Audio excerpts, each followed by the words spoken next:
Tapi ya itu, kita itu cuma dikasih jangan makan orang puhak saja. Itu filosofi hidup ya, Iya. Pak Gottlieb ya? Tidak boleh makan orang puhak. Jadi pasti saya kerja, saya pasti yang saya jaga itu saja. Jangan sama makan orang buah. Ada lagi filosofi yang ditanamkan yang mungkin bisa dibagikan ke teman-teman, Kak Gottlieb? Ya itu tadi saya bilang sebenarnya disiplin. Ya. Kita itu tidak disiplin saja.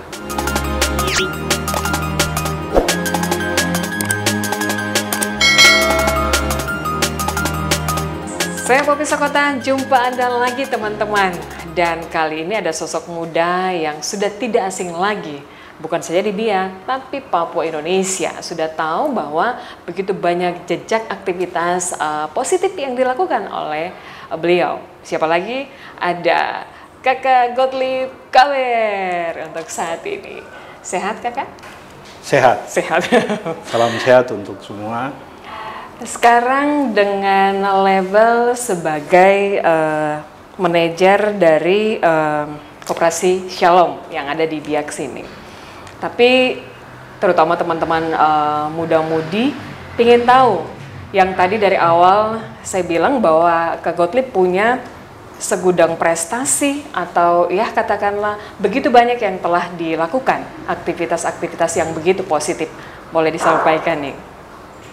Iya, jadi memang sejak kami purna bakti dari DPRD, kebetulan kami rencana investasi, waktu itu kenalan dengan Pak Ayub, Ketua Koperasi Shalom.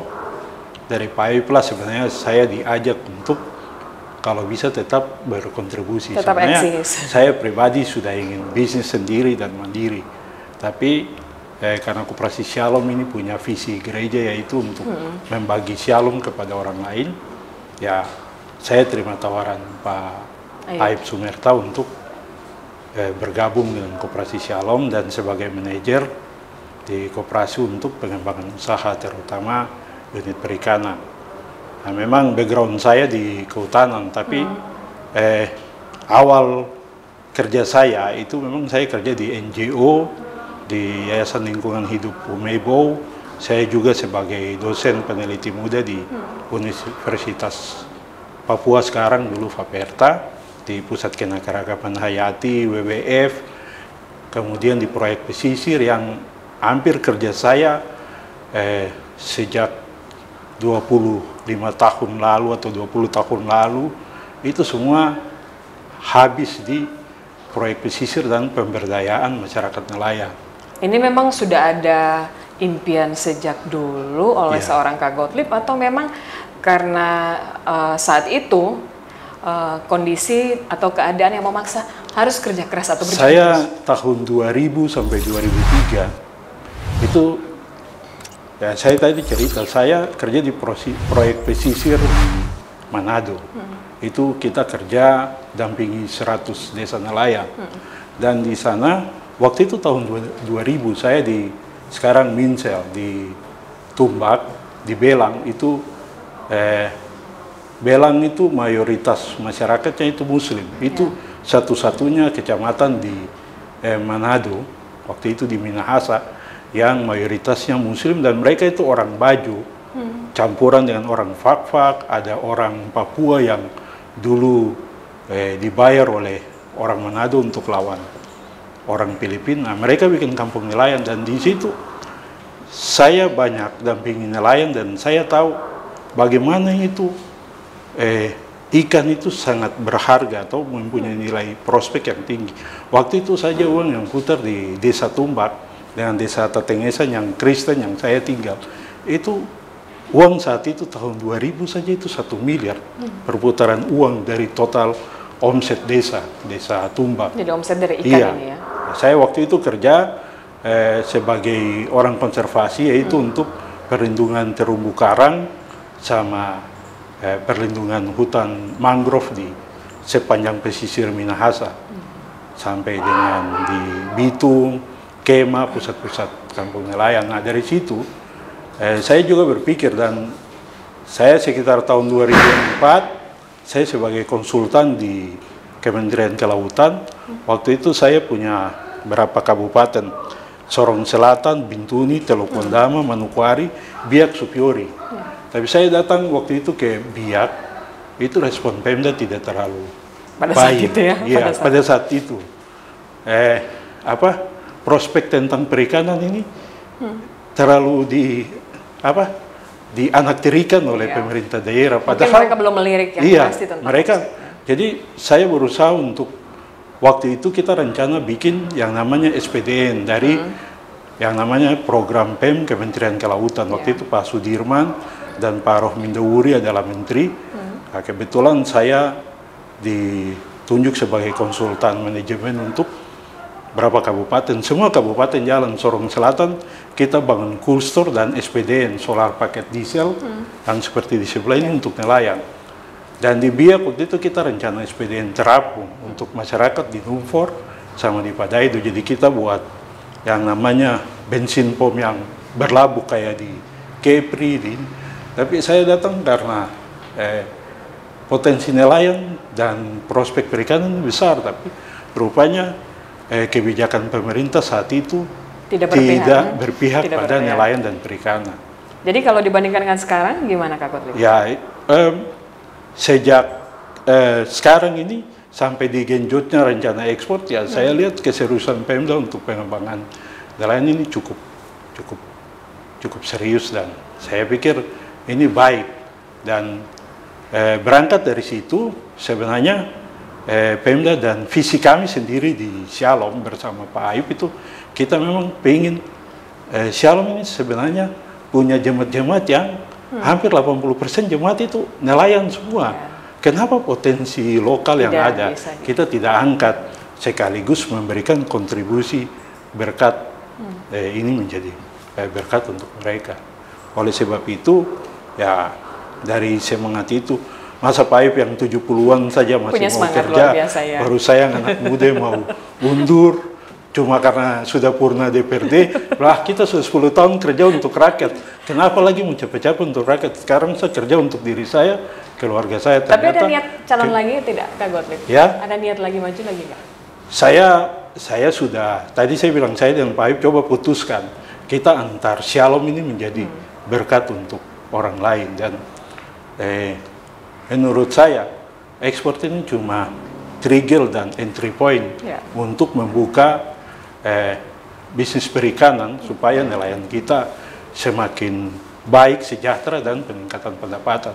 Dan ekspor ini secara directly atau secara langsung belum bisa sebagai indikator bahwa nelayan kita sejahtera. Karena prinsip koperasi adalah nelayan ini sebenarnya punya pendapatan yang besar, tapi manajemen rumah tangga, manajemen safety, manajemen jangka panjang simpan uang itu menjadi permasalahan krusial di Papua. Jadi cerita Otsus, kalau bicara Otsus, kecilnya itu ada di pengelolaan rumah tangga orang asli Papua. Dan ini sebenarnya visi sendiri yang kami dari Koperasi Shalom, terutama dari unit perikanan, kami coba kejar ini. Bagaimana kita merubah masyarakat asli Papua dari perahu ke kapal menjadi bisnis. Seorang nelayan yang menjadi fishery bisnis, nelayan yang berbisnis ke depan. Dan saya pikir itu butuh support yang kuat, butuh pendampingan dan fokus, sehingga saya tidak berpikir yang lain. Saya cuma punya cita-cita, kita bisnis Shalom ini kita bisa bagi ke semua nelayan, dan nelayan itu berubah. Bukan perahu rusak besok dibantu lagi pemerintah, perahu rusak minta lagi. Tapi bagaimana dari satu perahu dari pemerintah dia beli menjadi 5 perahu, 10 perahu. Diberdayakan, mereka mandiri. 10 perahu dia jual, dia beli kapal.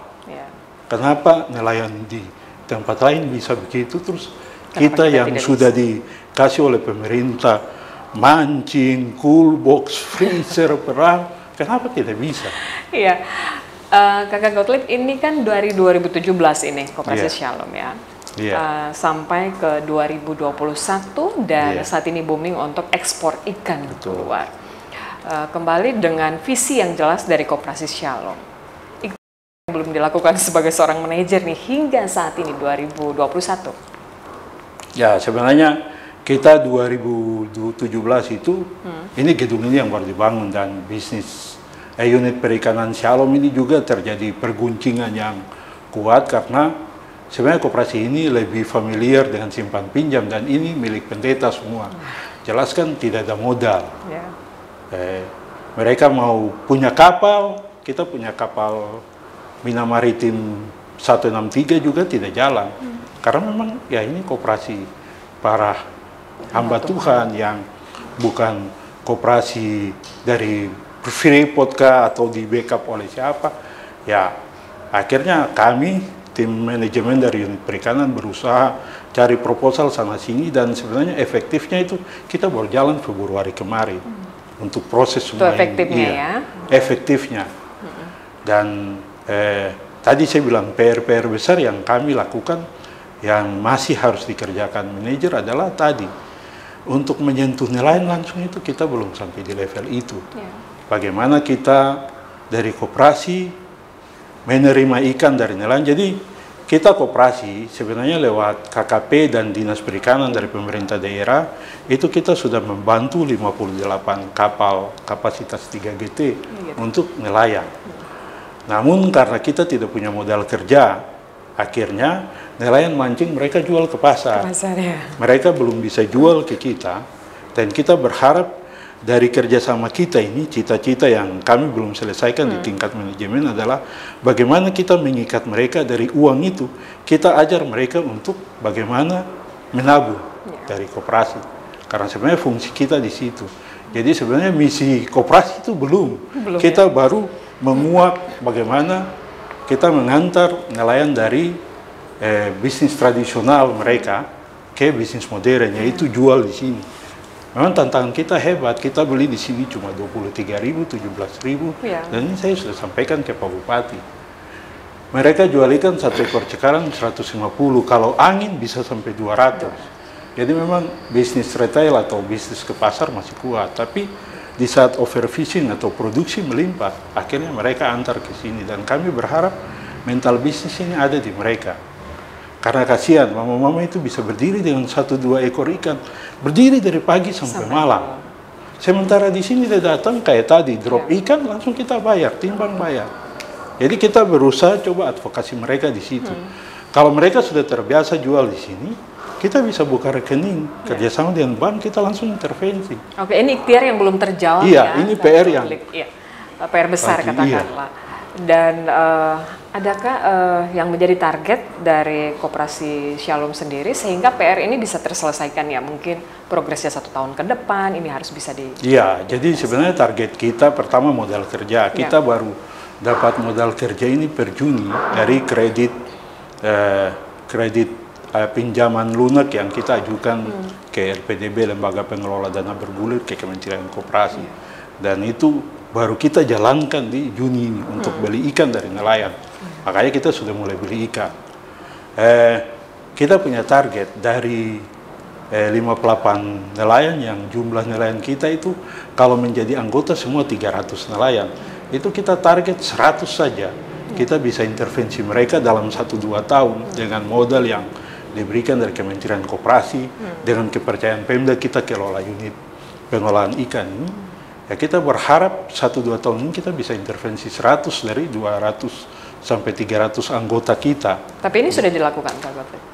Kita punya kerjasama dengan mereka, tapi selama ini kita belum bisa beli itu. Dan memang butuh advokasi ulang ke mereka untuk yakinkan siapa yang mau bergabung dengan kita. Tapi mereka tahu itu perahu Shalom semua. Tapi sebenarnya Kak Gottlieb, kan hal ini boleh dibilang ya tidak terlalu susah karena katakanlah yang kemudi adalah hamba-hamba Tuhan kan. Karena masyarakat ini atau katakanlah jemaat kita itu lebih menghargai ketika memang hamba Tuhan atau di jemaat-jemaat setempat yang menyampaikan Jadi mungkin ini masih menjadi PR daripada Koperasi Shalom. Kak Gottlieb, terlepas daripada visi yang jelas daripada Koperasi Shalom, secara personal Anda sendiri adakah yang terbeban dari tanggung jawab ini? Keterkaitan mungkin masyarakat punya pemahaman yang masih yang seperti tadi bahwa inilah dengan cara tangkap kita yang seperti ini dan lain sebagainya. Secara personal Anda pribadi ada tidak yang terbeban atau yang selama ini dijalankan yang sebenarnya harus dilakukan, dilakukan secepatnya? Saya kemarin bebannya banyak sekali karena kita dikasih SK 30 SK oleh SK nomor 32 oleh Pemda sejak tahun 2020, bahkan dari 2019 itu Pak Bupati sudah kasih kepercayaan kepada Shalom dan Enviro. Tapi ternyata bangunan ini dikasih itu banyak rusaknya juga, jadi kita perbaiki sampai tidak jadi jalankan beli ikan. Nah kita 2020 pas mau jalan COVID. Nah, kita tidak ada orang kerja, tidak ada modal. Itu beban pertama. Kita sudah punya modal. Terus sekarang tim kerja kita itu berjumlah 35 orang. Karena ini pekerjaan baru. Itu ada sarjana, ada anaknya, semua lipat-lipatikan di dalam. Tapi kita selalu kasih motivasi bahwa cintailah pekerjaan Anda. Karena ini kecil. Tapi kalian tidak tahu bahwa dari tangan-tangan kalian yang kecil ini, itu jadi ekspor besar. Jadi jangan berkecil hati dengan pekerjaan ini, baik yang kerja sini maupun di pabrik es. Nah, itu beban saya waktu itu. Nah, beban berikut itu sebenarnya yang tadi saya bilang, bagaimana Shalom mengantar nelayan bisa jual dulu. Kalau sudah rajin jual, baru tadi saya bilang manajemen rumah tangga keuangan. Karena nelayan ini bisa, kalau kita hitung dari cerita mereka, cerita produksi, mereka bisa dapat 15 juta per bulan. Tapi mereka bisa utang lagi. Mereka bisa mau anak sekolah. Tidak, saya ke Sawendi yang pusat ikan, semua orang tahu di Supiori, jagoan itu anak-anaknya nganggur, tidak ada yang kuliah. Kalau toh kuliah satu saat. Manajemen yang masih salah. Iya, bagaimana investasi sosial, investasi kesehatan, pendidikan, itu tidak dilakukan oleh yang namanya nelayan. Sehingga pendapatan yang besar itu, tadi saya bilang sifat konsumtifnya juga besar. Nah ini bukan perilaku kecil. Hampir semua orang Papua itu perilakunya begitu. Kalau dapat uang harus foya-foya dulu, habis. Nanti besok mau cari lagi. Nah kalau petani, pegawai negeri, ojek itu tidak masalah, karena mereka tidak tergantung cuaca dengan ada ikan. Tapi kalau kolam di laut sini, nelayan tidak bisa pikir begitu. Hari ini dia pakai, besok dia pergi hujan, angin 1 minggu. Dia mau dapat uang dari mana? Itu. Jadi bebannya cuma itu saja. Iya, dan ini beban tantangan perilaku ini menjadi, walaupun kecil itu kerja besar. Saya butuh tim, saya butuh mitra bisnis. Nah, yang lain ini sudah kita ada modal kerja dari Kementerian Koperasi, kita sudah ada mitra, kita sudah ada tim manajemen dan tim produksi yang ya cukup baik. Tinggal satu itu saja, kapan mereka jadi anggota, terus kapan kita bisa intervensi mereka. Ada yang menjadi moto untuk tim ini sehingga tetap solid dan kompak? Ya, selama ini tetap solid dan kompak. Karena itu sebenarnya kunci. Kita itu kan di teamwork dan team building. Masa team building saya sudah selesai kemarin. Tinggal team building ini saya push dia untuk work sampai tadi dapat target dari 100 nelayan. Dan sebenarnya kita dengan kerjasama Marves, kita sudah ditolong oleh yang namanya Fish On. Ada program dari Kementerian Menko Marves untuk kerjasama dengan Shalom untuk kita dorong nelayan ini menjadi nelayan yang sudah, tadi saya bilang modern. Mau cari ikan tinggal tekan di HP. Mau jual ada Tokopedia nelayan, Gerai nelayan namanya. Itu namanya program nelayan sejahtera, sejuta nelayan sejahtera itu. Dan itu sebenarnya peluang itu sudah dikasih untuk Shalom. Untuk kita mendorong nelayan sampai mencari ikan dengan sistem digital, marketingnya, stockingnya. Tapi ya itu tadi saya bilang, mereka harus merubah perilaku mereka dulu, baru kita antar ke bisnis modern. Teman-teman, saya dan kita semua sudah dengar apa yang disampaikan oleh Kak Gottlieb. Saya ingin kembali dari awal, saya coba mengorek, tapi Kak Gottlieb belum juga menyinggung hal itu. Iya, Kak Gottlieb, ini ya tadi tentang jabatan yang sekarang manajer untuk Koperasi Shalom. Iya. Tapi sebelumnya itu segudang yang telah dikerjakan hingga sempat di DPRD. Ya. Iya, itu. Ini sebenarnya yang menjadi landasan kuat untuk seorang Kakak Gottlieb apa sih? Ada moto hidup atau semboyan hidup apa sehingga kerja. Kalau kemarin sempat terpilih, ada motivasi lain, pasti juga ada kan?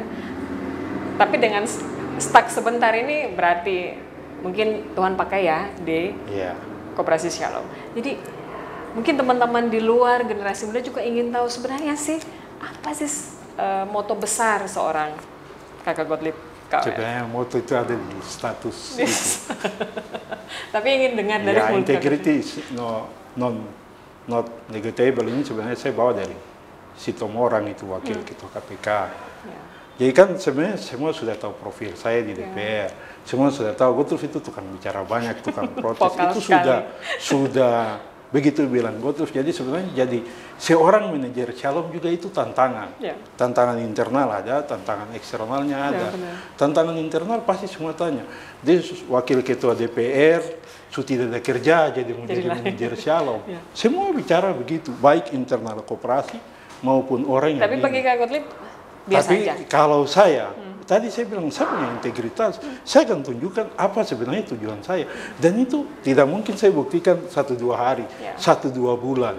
Dengan tantangan tadi, tantangan kapasitas, tapi secara pelan-pelan. Beberapa permasalahan isu, itu Tuhan sudah tolong dengan hadirkan mitra usaha, dikasih modal.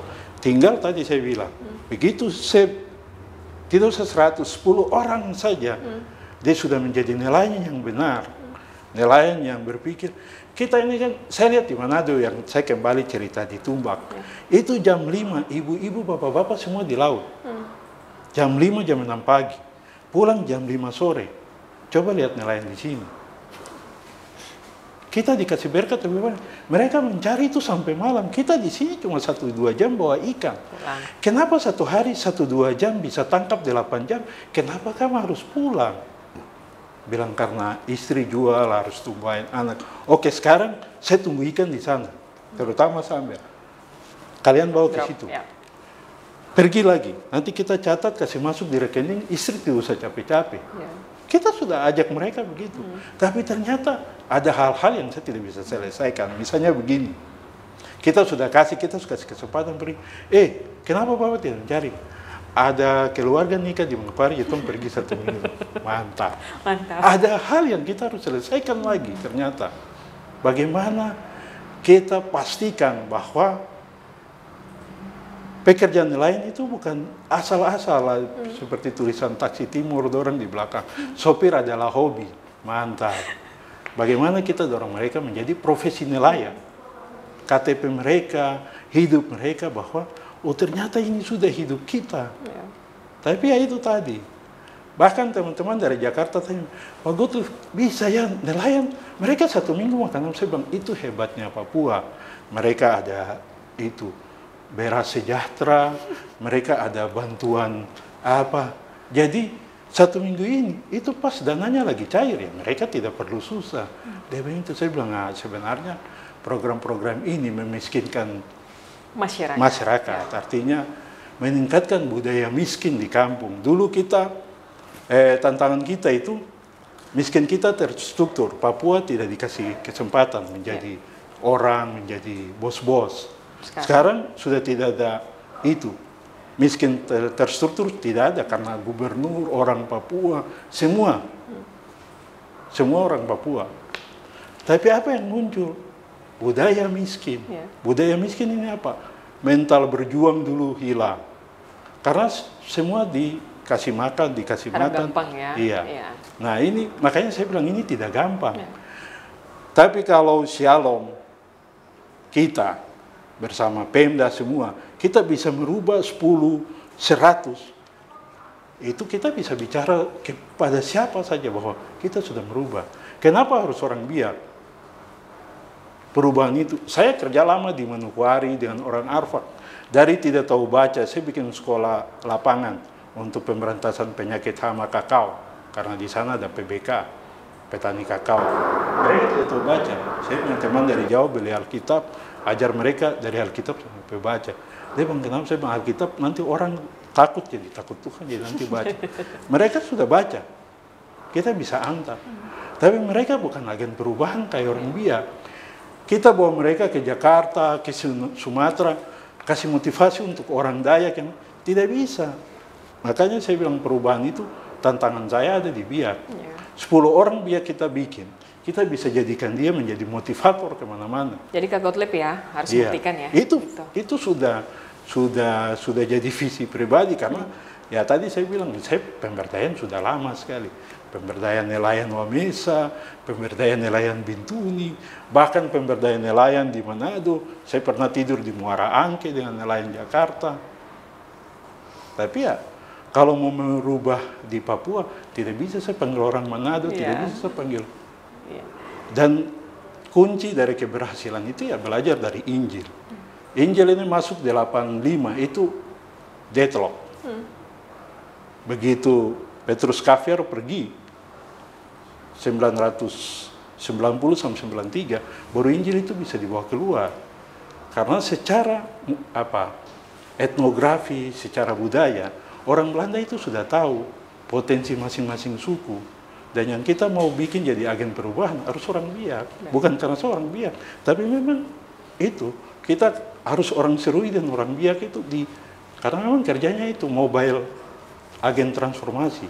Iya, Kak Gottlieb, ini integritas Anda begitu kuat. Iya. Terus banyak di luar sana juga mengcopy paste apa yang telah dilakukan oleh seorang Kak Gottlieb. Nah, ini apakah integritas itu terbentuk dari orang tua atau keluarga atau ketika Anda melanglang buana dengan berbagai gerakan atau gebrakan yang luar biasa? Sebenarnya kunci itu ada di keluarga. Di keluarga ya. Dari orang tua? Lingkungan, keluarga, lingkungan juga.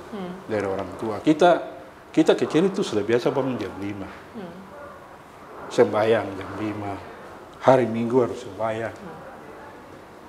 Makanya kayak kakak meninggal itu pukulan berat untuk saya karena dia itu ayah saya juga sebenarnya. Jadi kunci itu ada di keluarga. Kalau keluarga kuat sembahyang, kasih disiplin, pasti kita hebat. Saya punya bapak meninggal 95 dan saya sebenarnya tulang punggung keluarga. Makanya kalau kerja keras ya itu. Karena mama janda, saya yang harus hidupi keluarga, bukan keluarga saya, keluarga besar. Ya. Karena bapak dan mama itu piara yatim piatu 15 orang. Dan mereka semua harus bayar. Kuliahnya, bayar semua. Dan itu yang bikin saya kerja. Tapi ya itu, kita itu cuma dikasih jangan makan orang puhak saja. Itu filosofi hidup ya? Iya. Pak Gottlieb, ya? Tidak boleh makan orang puhak. Jadi pasti saya kerja, pasti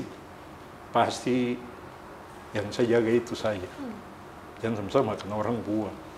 Ada lagi filosofi yang ditanamkan yang mungkin bisa dibagikan ke teman-teman, Kak Gottlieb? Ya itu tadi saya bilang sebenarnya disiplin. Ya. Kita itu tidak disiplin saja. Makanya saya kalau antar saya punya anak terlambat ke SMP, kepala sekolah tahu saya wakil ketua DPR. Tapi dia suruh saya anak pulang, saya pulang. Karena saya tahu saya salah. Bapak saya ajar saya begitu, disiplin, masa saya harus terlambat. Jadi itu sebenarnya. Sebenarnya saya kasih motivasi teman-teman di sini juga. Saya bilang uang itu, saya ini dari gaji dolar ke DPR, DPR itu kita dikasih uang banyak sekali, uang jalan besar-besar. Ya. Tapi kalau 1 juta gaji kalian, 750 gaji kalian tidak bisa atur. Saya pastikan kalian tidak akan pernah sukses atau bisa kelola uang. Jadi sebenarnya bukan ke nelayan, teman-teman di sini juga kasih motivasi yang sama. Karena uang ini kalau tidak diatur baik, berbahaya sekali. Makanya tadi saya bilang disiplin itu sebenarnya bukan disiplin diri untuk waktu. Papua itu kelemahannya itu di waktu sama uang. Kita bisa habiskan waktu, kita bisa janji orang, tapi kita buang waktu untuk hal yang tidak perlu. Karena tadi kita masih senang dengan euforia, senang-senang. Kalau saya ditanya kenapa orang Papua ada uang di foya-foya, saya bilang itu dalam teori sosial itu manusiawi. Teori Maslow, dia akan cari kepentingan tertinggi adalah memuaskan diri. Tapi dia lupa, dia jangan ke kepentingan yang kelima, pangan, sandang, papan dulu, baru kelima. Entertainment itu. Tapi kita, nah untuk membentuk mental yang kuat, dia harus foya-foya dulu. Tapi kalau dia sudah foya-foya sampai 1-2 tahun, wah itu penyakit itu. Iya. Patut diperiksa. Iya. Tadi saya bilang disiplin itu dari keluarga. Tapi lingkungan sangat berpengaruh. Turut membentuk ya. Saya kan seperti saya saja. Saya waktu kerja di NGO, saya jadi peneliti. Saya cerita dengan peneliti semua. Saya tidak pernah, saya juga dulu anggap remeh pejabat Papua. Saya kantor di Jakarta, saya tahu, pejabat Papua pasti datang mabuk-mabuk. Begitu saja di DPR, saya punya teman-teman semua bilang gitu. Pasti kan kerjanya minum-minum. Pergi ke kafe-kafe. Dan memang harus begitu. Saya jelaskan ke orang, saya ketemu pejabat semua. 100% mereka pilih, kita ketemu di tempat hiburan. Terus, saya bilang dengan jabatan saya harus ketemu mereka. Tapi kan bukan saya harus. Saya biasa main-main, saya bilang, kenapa kalian masak ikan masih perlu garam? Saya kan hidup di laut, berenang, ke komunitas mana saja, karang, tapi kan saya tidak perlu asin kayak. Kan banyak yang pastikan. Tapi syukur karena saya ketemu, saya punya teman SMP, SMA, mereka, oh iya Pace masih sama saja. Sebenarnya itu, makanya saya bilang, kita itu harus punya karakter yang tetap. Itu semua kembali di integritas tadi. Saya pikir semua di biak sini tahu. Pak Gotovic tukang periksa-periksa. Tapi saya kan juga tidak pernah orang bilang, wah saya juga punya kebijakan banyak untuk daerah ini. Bahkan saya tabrak peraturan. Sampai harus berantem di keluarga. Karena itu hal yang tidak diajar dalam keluarga. Cuma karena itu terpaksa kita juga harus siasat. Kita harus berbohong. Yang sebenarnya bertolak belakang dengan saya. Dan Kak Gottlieb, itukah yang sekarang ditanamkan ke keluarga, khususnya anak-anak? Iya. Untuk integritas itu? Iya. Saya punya anak yang besar, sekarang saya suruh ke sekolah di Petra Malang. Saya punya keponakan. Kenapa di Petra? Karena saya lihat sekolah-sekolah di Biak, di Papua sejak era Otsus. Dulu, saya lihat SMA IPK hari Sabtu biasa sembahyang dulu. Saya tidak tahu sekarang. Saya karena komisi banyak di uang, jadi saya tidak terlalu ke pendidikan, biasa penerimaan. Nah, bagusnya di anak saya di Petra, walaupun mereka daring, itu dikasih waktu sembahyang jam 5. Mereka sembahyang jam 7 dari sana. Dia juga pimpin ibadah. Karena benteng terakhir di Papua itu cuma takut akan Tuhan. Adat sudah bicara proyek, semua bicara bisnis. Banyak terkontaminasi. Iya, banyak terkontaminasi dan kepentingan. Dan saya tidak bisa salahkan. Benteng terakhir itu perempuan. Tapi saya ada ya, ada tidak. Ada plus minus juga perempuan. Kadang perempuan ada yang terbentuk belum matang diorbitkan. Akhirnya dari lapisan adat perempuan tinggal agama. Agama ya sekarang menurut saya 50-50 lah. Tokoh-tokoh agama 50-50. Terakhir ya itu tadi saya bilang, pertama terpaksa benteng terakhir untuk menjaga Papua tetap menjadi Papua, tanah damai, tanah apalah perjanjian kamu sampai setengah dari surga ya itu kembali ke rumah. Dan sebenarnya kayak saya, bapak itu sebenarnya tokoh. Saya punya anak yang tua bilang, Bapak tidak usah jadi PR, uang banyak ya, Bapak tidak pernah makan dengan orang, tidak pernah sembahyang dengan orang. Makanya saya juga, sudah, biar sudah kerja begini. Saya bukan tidak, begitu saya off dari DPR, saya dipanggil dari C4, diminta kembali ke WWF, ke kedutaan. Tapi ya itu tadi, begitu keluarga rapat, bilang, Bapak di Biak saja, jual ikan saja. Ya sudah saya bikin, dapur Kejora, saya jual ikan di rumah. Dan teman-teman, kita di penghujung. Yang terakhir harus ada dua motivasi besar yang harus disampaikan oleh seorang Kak Gottlieb KWR. Yang pertama, untuk nelayan kita, ya, bukan saya di Biak ya, di Papua di mana saja. Harus apa yang dilakukan. Dan yang kedua, untuk generasi-generasi kita yang muda di sana, mau ikuti jejaknya beliau, silahkan. Kuncinya apa? Sekalipun tadi banyak yang sudah disampaikan, tetapi menjadi pertanyaan, menjadi pernyataan tutup kita di saat ini. Silakan Kak Gottlieb. Ya, saya di beberapa kesempatan kalau dipanggil PAM, saya kan juga anggota Litbang, saya anggota BPK Klasis Biak Utara. Saya biasanya dipanggil ke PAM untuk kasih motivasi. Sebenarnya saya biasa bilang tuh, kalian tidak usah belajar manajemen yang tinggi. Prinsip yang saya biasa pakai itu Yusuf Roni punya buku, banyak buku manajemen Kristen yang ada di rumah saya sering baca.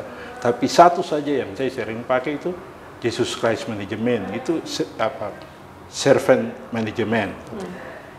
Artinya kita sebagai pelayan.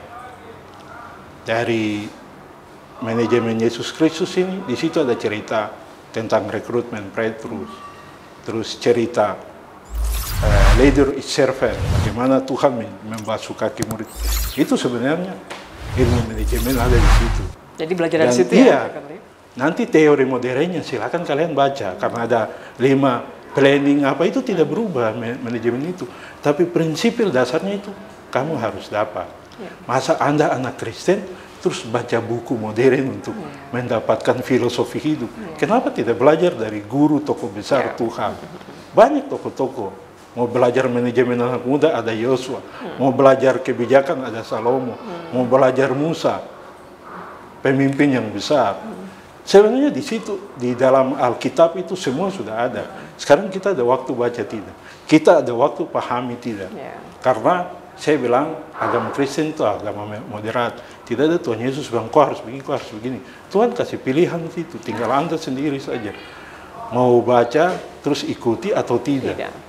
Jadi ini sebenarnya yang inti di situ. Kalau belajar, tanya kenapa? Saya punya prinsip sederhana saja, kita pemimpin ya adalah pelayan. Ingatlah, pemimpin adalah pelayan. Rekrutmen saya pasti selalu begitu. Tidak mungkin Petrus yang menjala ikan, saya ganti menjadi manusia, saya suruh dia jadi Daud yang pengembala. Ini sebenarnya banyak sekali yang kita bisa baca, dan itu kunci ada dibaca. Dan buku apa yang kita baca. Jadi itu yang pertama. Terus kalau mau jadi saya itu sederhana saja, just the way, saya biasa bilang. Kita apa adanya, semua tahu saya. Saya dari dulu pakai celana ini, di DPR pun saya pakai ini, sampai turun saya pakai ini. Jangan Anda mengganti Anda menjadi pribadi yang bukan Anda. Itu nanti orang kenal kok salah-salah. Mau pacar saja nanti salah-salah. Yang sederhana saja. Tapi begitu saya sudah tahu, saya ketemu Dodi, ketemu Popi, saya sudah tahu. Popi ketemu saya, Dodi ketemu saya, sudah tahu juga, Kak Gotov itu begini. Tapi ya itu tadi saya bilang, kembali ke adik-adik. Kalau saya, jadilah pribadi Anda sendiri. Dan pastikan Pak Bos di atas yang kalian andalkan. Karena kalau tidak andalkan Tuhan, saya juga tidak ada apa-apa. Sia-sia ya? Iya, saya tidak pernah melamar. Semua yang saya dapat itu menurut saya itu blessing. Baik mungkin karena saya punya tete penginjil, mungkin karena bapak saya kerja di gereja juga banyak, atau karena saya itu murah. Saya tahu saya paling nakal dan banyak juga kesalahan. Tapi saya tetap baik sama orang. Karena menurut saya, kebaikan itu yang bisa dibalas oleh Tuhan menjadi blessing untuk saya. Kedua, biasa di sini saya nasihat. Kamu kalau terima gaji, kalau sudah kawin, itu jadi berkat untuk anak istri. Kalau belum kawin, bantu orang tua. Tapi ingat 10% itu Pak Bos punya. Dikasih ke Tuhan. Supaya berkat mengalir terus. Karena saya bicara ini ya, itu yang saya lakukan. Jadi saya pikir itu. Kalau mau jadi saya, ya itu. Jadilah diri Anda, jangan jadi siapa-siapa. Karena nanti Anda juga bukan siapa-siapa. Ya benar. Jejak yang positif yang diambil dari seorang Kak Gottlieb KWR, silakan saya teman-teman. Dan itu 2 kunci besar yang menjadi gambaran apa yang diperbincangkan di saat ini. Terima kasih Kak Gottlieb untuk waktunya. Sukses Kak Manajer. Sukses, salam sehat. Pastinya, iya. Dan teman-teman, jika Anda ingin memberikan komentar, silakan saja. Mungkin ada hal-hal yang ingin dikritisi juga boleh, silakan. Atau Anda mau merekomendasi siapa yang akan kami hadirkan lagi untuk menjadi motivasi kepada kita semua.